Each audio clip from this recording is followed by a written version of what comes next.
E voltamos a mais um Café com Política, que tem o objetivo, como vocês já sabem, de entrevistar candidatos a deputado federal, a deputado distrital e também a senador pelo Distrito Federal.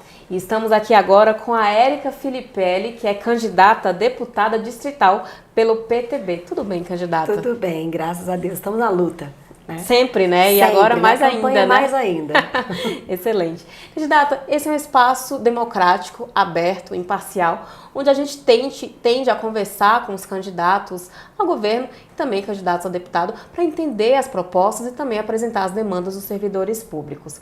Candidata, entre as suas propostas de governo está implantar um gabinete portas abertas. Atualmente, os servidores públicos carecem e sentem a necessidade de conversar mais com o governo, conversar mais com as autoridades para dialogar sobre projetos que interessam os servidores públicos, Sim. tais como recomposição salarial, melhoria de condições de trabalho. Como a senhora pretende atuar para ajudar os servidores nesse projeto? Eu tenho uma história de vida voltada muito para a questão da política mesmo, né? Comecei essa caminhada em luta da defesa das mulheres justamente em ambiente político partidário.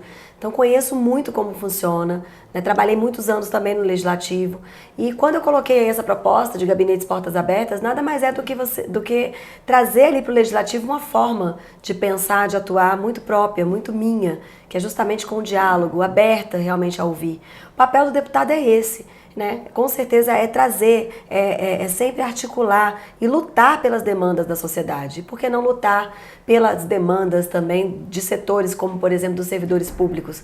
Né? Então, quando eu falo gabinetes portas abertas, é um gabinete aberto para a gente ouvir as demandas, para que a gente possa também articular essas demandas junto ao Executivo. Eu tenho, assim, né, pela minha vivência ao longo desses anos também, e até na atuação com a Secretaria da Mulher, eu articulei muitas políticas públicas. O meu papel ali de secretária da Mulher, né, por ser uma política transversal, foi sempre dessa de articulação dentro do governo. Então, praticamente todos os nossos programas, as nossas ações, elas nasceram de articulação com as demais secretarias. Não tem um sequer programa nosso que não tenha participação de alguma outra secretaria.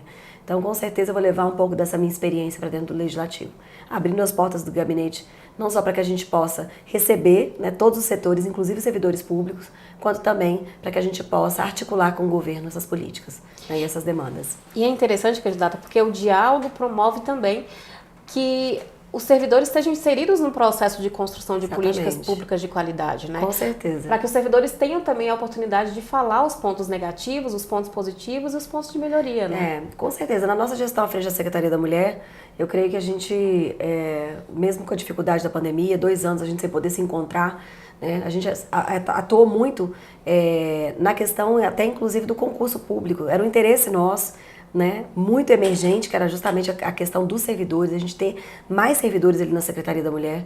Né? E a gente tinha a questão da Lei Complementar 173, que impedia, né, novas nomeações, novos gastos para o governo. Né? E a partir dali, com a articulação nossa, tanto da Secretaria da Mulher, com a Secretaria de Assistência e Justiça, a gente conseguiu, graças a Deus, né, colocar ali, inserir os servidores dentro das nossas possibilidades. E não só isso, né? Hoje praticamente o quadro da Secretaria da Mulher, ele é praticamente o dobro, né, de quando a gente chegou, de cargos efetivos. Então é muito importante a gente ter esse olhar, porque não existe política pública, né? E a nossa responsabilidade ali à frente da Secretaria, nessa questão da continuidade das políticas, foi algo assim tão séria que a gente criou um plano distrital de política para mulheres, né? Trazendo ali todos os compromissos do governo, ouvindo a população. Então foram 2.660 pessoas ouvidas para a gente construir esse plano. E ali a gente traz o quê? Né? Também a criação de um comitê gestor de monitoramento desse plano distrital. Então é justamente esse comprometimento que a gente tem com a política pública. Mas claro, né, eu creio que a gente conseguiu fechar esse ciclo a partir do momento também que a gente conseguiu inserir, né, incorporar, trazer, nomear mais servidores públicos para a Secretaria da Mulher. Então com certeza a gente consegue garantir com isso, né, a continuidade dessas políticas. Perfeito. E falando sobre o direito das mulheres, que eu acho que é uma pauta importantíssima, Sim. que tem sido debatida, ainda há muito que explorar e há muito que debater. Uma das suas principais bandeiras é a defesa dos direitos das mulheres, inclusive com a equidade de oportunidade entre homens e mulheres. como a senhora pretende atuar para garantir melhores condições para as servidoras públicas, inclusive oportunizar que as servidoras públicas alcancem cargos de chefia, já que hoje há uma discrepância muito grande entre servidoras e servidores? Isso tanto no setor público quanto privado é um desafio, né? Eu também fui secretária nacional de articulação institucional, fiquei lá 2 anos, e uma das minhas pautas era justamente essa, né? Era a liderança feminina. E quando a gente vai estudar, tanto no âmbito público quanto privado, ainda é um desafio imenso a gente conseguir inserir e ter ali uma melhor representatividade de mulheres nos espaços de poder e decisão, né? Nós criamos, como Secretaria da Mulher, né, na minha gestão, junto com a Secretaria de Economia e com a Controladoria Geral do Distrito Federal, um programa voltado para combate e prevenção ao assédio na administração pública.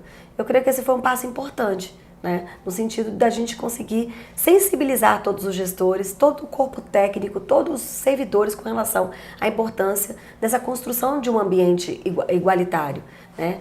E a partir disso eu creio também em muitas políticas que a gente também criou com a Rede Sou Mais Mulher no âmbito do executivo, que eu creio que ela pode ser sim incorporada, né, a partir daí de um projeto de lei, né, de uma articulação, para quê? Para que haja incentivos para a inserção de mulheres nos espaços de poder e decisão.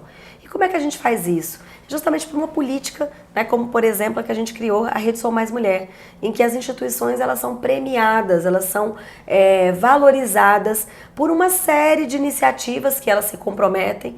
E aí eu não estou inventando a roda, porque isso já existe no governo federal, eu também trabalhava com isso, que era justamente o Prêmio Pro Equidade de Gênero e Raça, que a gente tinha instituições públicas e privadas participando, que você consegue trazer não só essa questão de metas, mas sensibilizar toda a direção, todo o corpo de servidores e empregados públicos com relação à importância de se trabalhar a igualdade nos pequenos e grandes gestos, né? No pequeno gesto, que é justamente esse ambiente saudável, né? Um ambiente com certeza que você tem uma qualidade, né, de trabalho, você tem uma qualidade ali de relacionamentos, você consegue ali identificar, né, violências ou não, você consegue trazer um entendimento para o corpo, né, para as chefias do que é o que não é violência.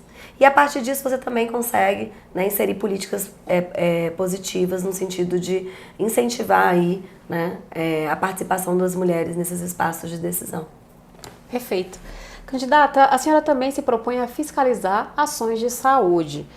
A senhora acredita que os servidores públicos podem ser parceiros nesse processo, nesses projetos de fiscalização, e a estabilidade pode vir a ser uma garantia para que eles não se sintam perseguidos? Claro, com certeza. Fiscalizar, quando a gente fala de fiscalizar a prestação de serviço público, isso é um papel, é competência do deputado distrital, do deputado federal, né? É uma característica nossa, é uma competência nossa, constitucional. Então, quando a gente fala de fiscalizar, não é fiscalizar pessoas, mas é o funcionamento. E claro, a partir do momento que você se coloca para fiscalizar, você vai acompanhar, você vai conhecer, você vai ouvir, né? Em nenhum sentido, em nenhum momento, fiscalizar tem que ser visto como sendo punir, perseguir, de forma alguma, mas buscar soluções. O que eu vejo muitas vezes hoje, até ouvindo as pessoas nas comunidades, caminhando e conversando com grupos, né, representativos, é justamente a falta de pessoas, a falta dessa atuação parlamentar no sentido de ouvir, de participar, de estar presente. Muitas vezes fazendo, né, ali daqueles espaços de saúde, né, a gente pegar uma UPA, um hospital, muitas vezes um espaço, um palco político, e não é para isso. O papel do parlamentar é justamente acompanhar, é ser muitas vezes, né, porta-voz de demandas dos servidores, da população, e também trazer, levar para o governo soluções. Como é que eu posso, né, a partir do que eu vi ali, né, como é que eu posso ajudar o governo a melhorar a prestação do serviço público? Eu vejo muito nesse sentido. Isso para mim é fiscalizar, é trazer soluções. Ótimo. Por fim, como a senhora pretende atuar para garantir a recomposição salarial dos servidores, já que várias categorias estão aí com salários defasados há mais de 6 anos, sendo corroídos pelas perdas inflacionárias? Como é que a senhora pretende auxiliar e até mesmo estabelecendo uma política pública, uma política de recomposição dos salários dos servidores? Acho que eu creio que essa é a maior demanda que a gente tem, né, dos servidores públicos, e também é o maior desafio. A gente está vivendo aí um tempo que a gente ainda briga muito ainda, né, com o orçamento do Distrito Federal. Eu acompanhei muito de perto essa questão quando se tratava dos servidores da assistência social, ali para a Secretaria da Mulher. E eu sei que a gente vai precisar aí de união de esforços. O que depender de mim é justamente isso, é a articulação com o Executivo. Nada é feito no Legislativo no que se diz respeito, né, a qualquer questão que venha a trazer demandas de aumento de salário, recomposição salarial, que é tão necessária, tão urgente, né, se não tivesse essa articulação com o executivo. Então eu me coloco à disposição justamente para a gente trabalhar nesse sentido, compreendendo que não é algo a curto prazo, né? É uma das questões que a gente viu, acompanhou e viu a luta de perto, foi justamente o pagamento da terceira parcela aqui dos servidores, né, aqui no âmbito do Distrito Federal, a dificuldade que foi ao longo desses anos, a judicialização. Então, para a gente evitar justamente esse alongamento dessas tratativas, é justamente trabalhar em articulação com o Executivo, né, e buscando aí, né, nem que seja um processo a partir dessa recomposição, né, que perdure aí por um tempo, mas que a gente consiga, né, criar uma agenda para que possa atender todos os servidores. Perfeito, candidato. Agora o espaço é seu, você pode conversar com os nossos servidores, expor suas propostas que vão para além do serviço público, mas que estão voltadas para a sociedade como um todo, e também falar suas redes sociais, o seu número e convidar os servidores a votar. Eu sou uma grande entusiasta de política pública, das políticas públicas, né, atuo no poder público, né, há muitos anos, sempre à frente dessa pauta da mulher. Então acredito na promoção que as políticas públicas elas são estratégias justamente para que a gente possa, né, transformar a nossa sociedade a partir de programas e ações verdadeiramente efetivos. E eu creio verdadeiramente que a gente não consegue avançar, né, no âmbito do Estado sem que a gente conte com servidores públicos, né, na implementação dessas políticas. Então eu acredito muito nessa transformação que a gente pode trazer a partir da política, por meio de propostas que venham não só, né, a trazer aí melhores condições para os servidores, mas também para que a gente possa melhorar a prestação de serviço público para a sociedade. E com certeza a partir disso a gente consiga, né, com a participação de todos. E eu me coloco à disposição justamente nesse sentido, né, da seriedade. Eu acho que é uma característica que a gente traz aí da nossa gestão, da nossa história, que é justamente defender políticas públicas, né, a implementação dessas políticas e mais do que isso, né, o monitoramento dessas políticas. E com isso passa, né, com certeza, da valorização dos nossos servidores. Se a gente quer aí uma sociedade diferente, um Distrito Federal diferente, a gente precisa investir, né, com seriedade no orçamento, nas políticas, no monitoramento dessas políticas e na valorização dos servidores públicos. Quem quiser conhecer mais da Érica Filipelli, né, basta acompanhar minhas redes sociais, @ericafilipelli_, né, e conhecer um pouquinho mais das minhas propostas, dessa minha história de vida, né, das políticas que foram implementadas. E deixar aqui também o meu número, né? Porque na eleição a gente não vota na pessoa, ali naquela hora de digitar é o número, e o meu número é 14100. Perfeito. E essa foi mais uma entrevista. Entrevistamos agora a Érica Filipelli, que é candidata a deputada distrital pelo PTB. Muitíssimo obrigada. Obrigada.